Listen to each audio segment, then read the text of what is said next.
tuning in. My name is Claire Goldsworthy and I am the founder of the Fashion Advocate, an online store and community dedicated to ethical and sustainable Australian fashion, beauty and lifestyle brands.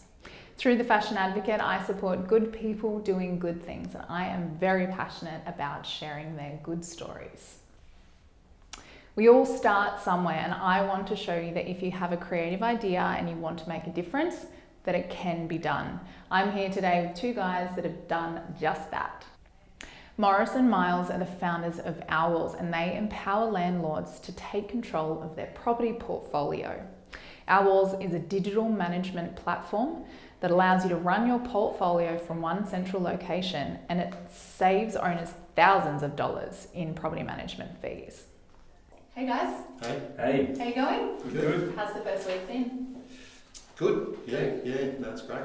Yeah, settling in. So it looks like things are building up, which is great. It's been really good. Good. Usually I just get to talk to one person, but I'm lucky enough to get to talk to you both today. When you're starting a business, sometimes working by yourself can be a little bit isolating, a bit tricky. Why is two heads better than one? What's good about working with a buddy? Well, I guess probably thank you for having us, firstly. The best thing is when you're trying to start something, and I think a lot of people feel that, is staying on the right path and dropping the right things in that you're doing. So when Miles and I were lucky enough to team up and take this further, you really start to hone in on the track, where you want to be and what's the next step, instead of trying to take on everything all-encompassing. So that's probably, I've seen a benefit. Amazing. Yeah, I think to add to that, you both have different strengths, and so you know where you can both sort of lead on that, or someone's leading and then someone's supporting. And I think there's the accountability when there's two of you, you're driving each other, which is really good. Yeah, you can't kind of not do something for a day because someone's always following up with you to get stuff done. It's good. Working in a team is good. Morris, bit of a left field this one. One of your LinkedIn endorsements describes you as refreshing. How would you describe yourself in business? Well, thanks for the endorsement. Better check my LinkedIn and give an endorsement back. I guess the refreshing piece for me in business is looking around the fringe of traditional models, and that's exactly something that we're doing at the moment. And trying to take a different perspective to people who maybe don't have that choice or would like to know more and explore our avenue anyway. So that's, I guess, the refreshing piece of my business. Yeah, cool. It's good to bring that refreshing take to a business, I think. Sometimes you can, especially in an industry, I think that has been established for so long, it's good to bring something refreshing to the table. So that's really awesome.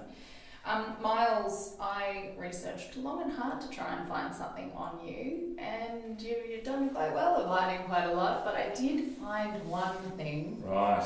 This lovely photo. What's that all about? Okay, I've been outed. So explanation there, I think. Yeah, so the first thing to call out is clearly lots of photoshopping going on there. But what that was linked to was an event to raise money for type 1 diabetes. So my eldest son, Finn, who's 7, was diagnosed with type 1 when he was 15 months. And this was a couple of years ago now, but we did, with a group of friends, did a Spartan adventure race and raised money for type 1. That's awesome. Which is, so it's certainly something that's close to our family's hearts, and we do a bit of fundraising and advocacy around type 1 and getting some more money towards research and support. That's awesome. That's so good. Bit of a heart behind the business too. Yeah, that's really absolutely. Good. All right, so let's get down to business. Morris, what's the most challenging thing about being a startup? I think probably some challenges is getting past those roadblocks that you see the whole time, and trying to overcome that and get rid of any self-doubt that you have. So having somebody else to bounce that off in Miles, and the people that we're talking to with our message has been fantastic to keep us getting past those challenges as they come. And they come on a daily basis, and you get a bit down and then you have a win and you're back up again. So they're probably the main challenges is keeping going. Finding new ones, getting over them. Yeah, I think that's really important to remember, especially too for anyone that's watching as a startup.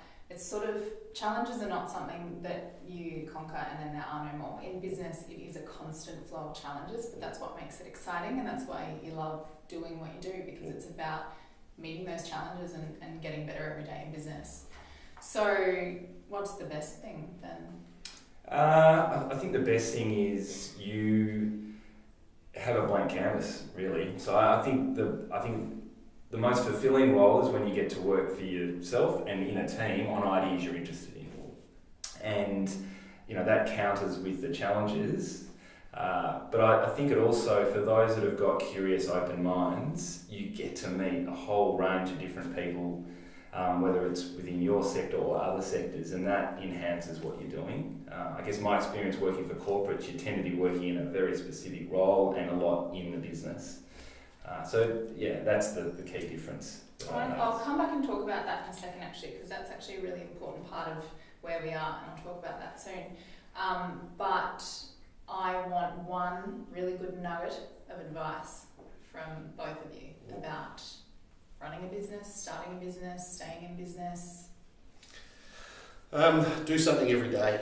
I think that's what keeps the whole buzzword of momentum going, but it really is. You don't want to get bogged down chasing something that's not there if you're not putting something out there. So getting something done, at least one thing, will then multiply into, over the course of the week, you've done several things. So, just keep going, get something done. So if I just do one email a day? No, not like that. So it's more a bit higher level in you've made contact or a meeting, or you've provided a little piece of marketing, or that you can send out and start to connect with people.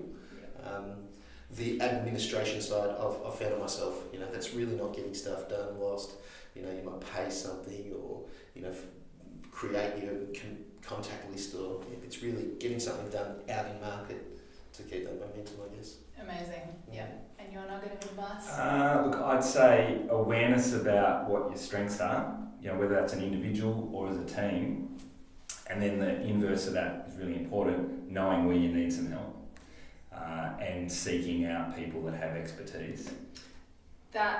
Let's talk about that. I think for a lot of startups, a lot of small businesses, asking for help it's quite daunting, it's scary, they don't know how to do it. But when you surround yourself with like-minded businesses and people, it kind of starts to organically happen. And that's one amazing thing about Creative Cubes. I mean, you guys won the office space here and you're in here now, and I'm sure you've experienced it in the first week.